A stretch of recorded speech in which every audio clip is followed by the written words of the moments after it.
Okay, so you'll have access to this video. I'll place it in the database, but so this is all about photosynthesis. It's BBC Bite Size. It's your specification right there. Um, and we did this a while ago. What we noticed is that photosynthesis is basically a reaction. Okay, so it's a reaction that only plants can do, and it's between carbon dioxide and water, and they make glucose and oxygen. So the substance, so you get carbon, so the plants get carbon dioxide from the air and water from the ground, and they combine them, and they use the energy from the sun to make glucose and oxygen.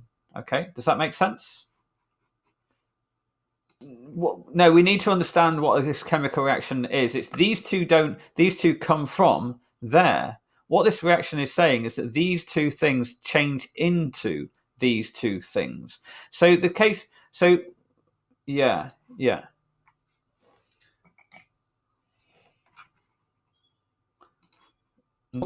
What? So let's just make sure we understand what a chemical reaction means. If I essentially have two things, let's say A and B, and when I do an arrow like that, that means that A and B react together. They combine and they change using chemical reaction. That's what that arrow means. Then it might become C, or maybe it becomes C and D. Now, these are just letters, I realize, of course. And in this case, we could say that these two things on the left, these are the things that are reacting, and these two things on the right, these are the things that are being made. Okay, so these two things are combining and changing.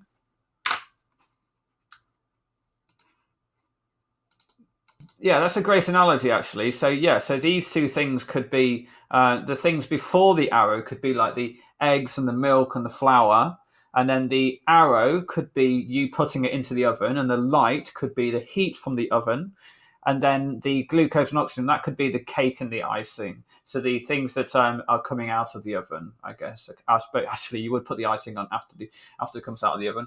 But in any that the other two can be the cake that comes out of the oven. So things are reacting together to make something else. We don't get the glucose and the oxygen from anywhere else. They come from the things that are reacting in the first place. Okay, so that reaction, this particular reaction is photosynthesis. Okay, all right. And another thing, and the bit below that is a balanced formula reaction. It's exactly the same as the one above, but instead of writing carbon dioxide, they've written CO2. Instead of writing water, they've written H2O. Instead of writing glucose, they've written C6H12O6. And instead of writing oxygen, they've written O2. So do we understand what CO2 means? H2O, what does it mean? So CO2 is the whole thing is carbon dioxide. They've written CO2 instead of writing carbon dioxide, okay?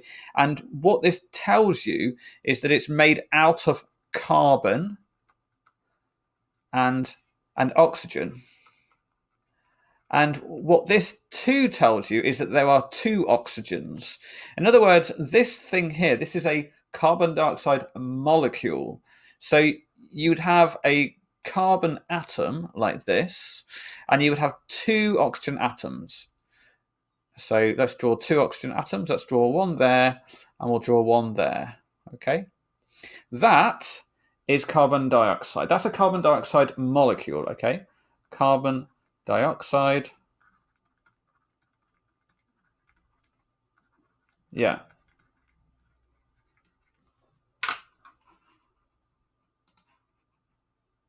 So far, I've not said anything about whether or not this is a liquid or gas. We don't know anything about whether it's a liquid or gas. There's nothing in here that tells you that. All I've said is that carbon dioxide is made out of carbon and oxygen, and that is a carbon dioxide molecule. Now, it could be solid, liquid, or gas. And then water, H2O, well, that's made out of something beginning with H and something beginning with O. Well, we already know what the O is because we wrote it just a moment ago. So oxygen, that's oxygen. So that's right. What do you think? Yeah, that's right. Hydrogen. So, and again, the 2 this time is written after the H. Now, if there's no number written, like there's no number written after the C, that means there's 1 carbon, right? So that there's no number written after the oxygens, that means there's 1. Yeah, exactly. Good. So you got, that is what the 2 means. Yeah. So you draw the 1 oxygen, and then let's draw 2 hydrogens up here. Yeah. It does. That's actually how the molecule looks. It looks a bit like a Mickey Mouse head. So because the hydrogen atoms are quite small and the oxygen atoms are a fair bit larger. So that is what H2O means. That is what CO2 means.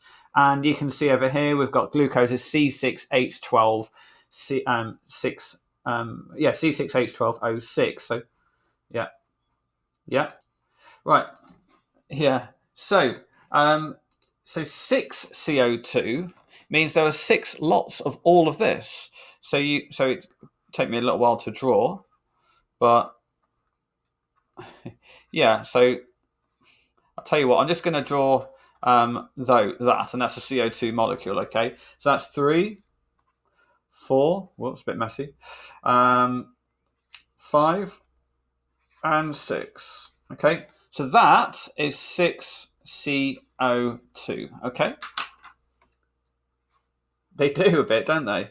So that's the big 6 on the left. That tells me how many molecules, and the little 2 inside the formula tells me how many atoms of this one there is inside each molecule. Does that make sense? Exactly right. So the glucose is made out of, so one glucose molecule is made out of 6 carbons, 12 hydrogens, and 6 oxygens. And then we've got oxygen molecules are made out of just 2 oxygen atoms, and there are 6 oxygen molecules altogether. So I'm going to stop that video just there, and I'm just going to save that molecules and formulae. Okay. So